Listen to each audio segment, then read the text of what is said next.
Yo mga idol, kamusta? Sports Talk PH nga pala. Ang pahayag ni Donaire, pag-usapan natin yan mga idol. Ngunit bago ang lahat ay huwag kakalimutang mag-subscribe at i-click ang notification bell button for more sports talk. So isang napakalungkot na balita nga po ang gumulantang sa lahat ng mga boxing fans ngayong araw. Ito po ay matapos i-anunsyo na pumanaw na ang boxing legend na si George Foreman sa edad na 76 years old kanina lamang.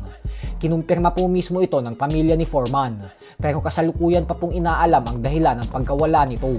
Pag-usapang heavyweight division po ay hindi natin maikakaila na isa si Foreman sa laging binabanggit na pinakamagaling na fighter.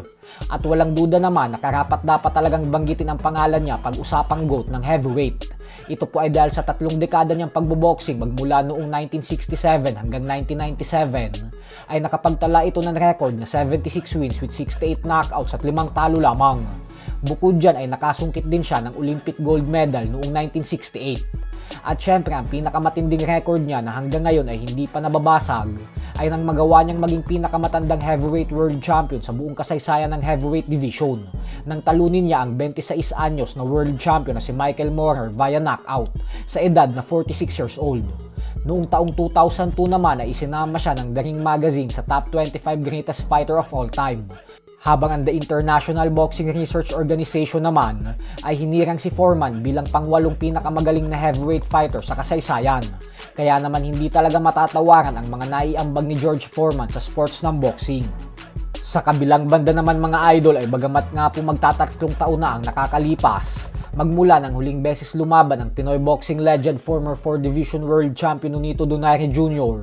kung saan natalo siya via unanimous decision sa kamay ng former WBC Bantamweight World Champion Alex Santiago sa undercard ng Terence Crawford vs Errol Spence Jr.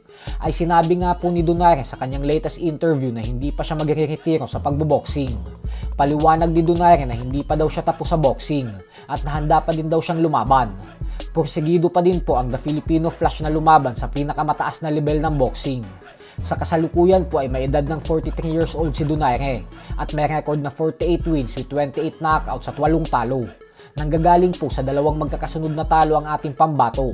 Pero alam naman nating lahat na hanggang ngayon ay hindi pa din natin maikakaila na isa pa din si Donaire sa may pinakamalakas na knockout power sa bantamweight division. Kaya naman kahit may edad na ito ay isang solidong suntok lang ang kakailanganin niya upang tapusin ang kanyang mga kalaban. So hanggang dito na lang po muna tayo mga idol.